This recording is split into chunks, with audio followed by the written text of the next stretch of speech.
Hello, my name is Adam Grice, and I'm going to give you an oral presentation on escapism and the link to stereotyping. We will also try to answer the question, does the use of escapism help in breaking changing stereotypes of surfing? First, acknowledgement of country. I acknowledge that this meeting is taking place on the traditional lands of the dark and young people, and I recognise the strength, resilience and capacity of people on this land. I am proud to honour the dark and young people, and I recognise the historical impacts of the past. As an active participant in reconciliation, I am committed to strengthening an equal partnership that will honour the past, present and future. This argument will be based off the book titled Intercultural Communications, an Advanced Resource by Holliday, Hard and Kuhlman, specifically the readings on stereotyping. I'll also refer to this reading as Holliday et al. Escapism has been used unknowingly by humans since we came to be.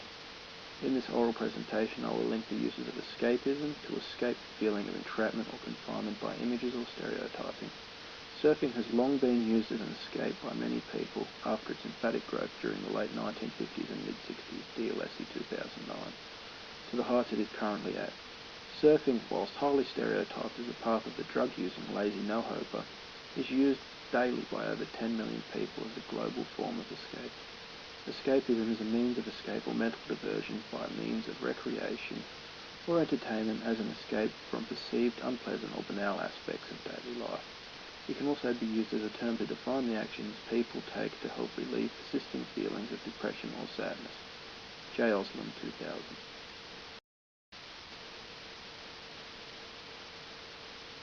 Holliday et al. Defines stereotyping as being a linear look on a person, object, culture, religion, or any aspect of life, whether controllable or not. These categories of great stereotyping help humans shape a recognition of what they see in front of them, and rarely do you see it change.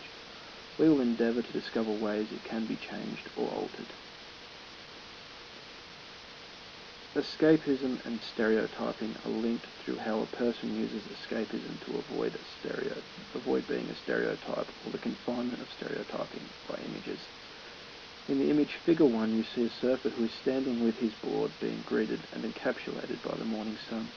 This is his freedom, his escape, his form of escapism. Surfers have been stereotyped as the drug-using lazy no-hopers of society, DLSE 2009. The bra boys of Maroubra are a perfect example of this stereotype. However, in recent years the image of the bra boys has changed. Now they are seen as a collective surfing brotherhood, more so than beach-dwelling, drug-peddling surfer boys. In their self-titled movie Bra Boys, of which I have an excerpt that I'm going to show you on the next slide, shows how even the perceived dangerous bra boys have connected surfing to escapism.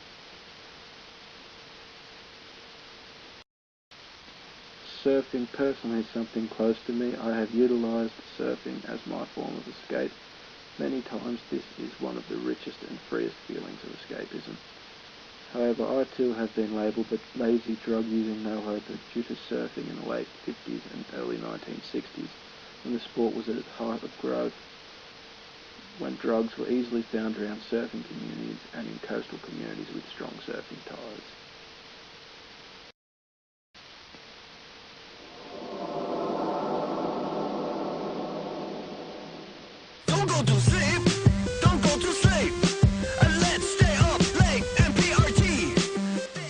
Surfing is one avenue to escape for a lot of kids, especially in communities like where we're from in Maroubra.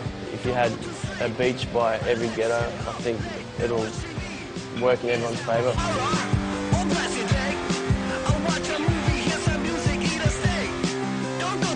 Surfing is definitely a release for a lot of people in Australia. No matter what type of background you come from, whether you are the office worker, you've done your 9 to 5, or you're the kid from the hard home life, you come down to the beach and then you let everything go in the surf. That aspect of surfing, you know, keep searching for that next slab, you know, that next crazy wave, so it's been good. And when you do score that day where you just surf that new wave and it's been crazy, there's nothing better, you know. That's what the movie shows, you know. You can be stuck in a bad situation, but if you've got surfing or a sport or something in your life that you really love and you've got a lot of good friends around you, doesn't matter how you've grown up. It could be an avenue to release anger and stress. It's basically taken me from a young teenager to, 24-year-old man now, and it's given me every opportunity I've had in life so far. The making of this film and having the opportunity to have made this film and being here in Los Angeles, the other side of the world, who would have thought?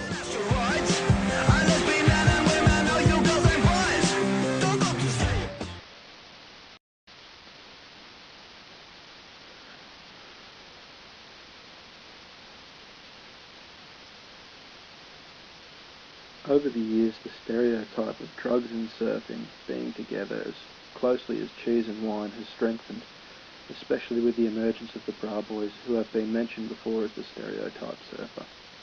Holiday et al. Continue to say that stereotyping is something that is an unavoidable development of society, which is true.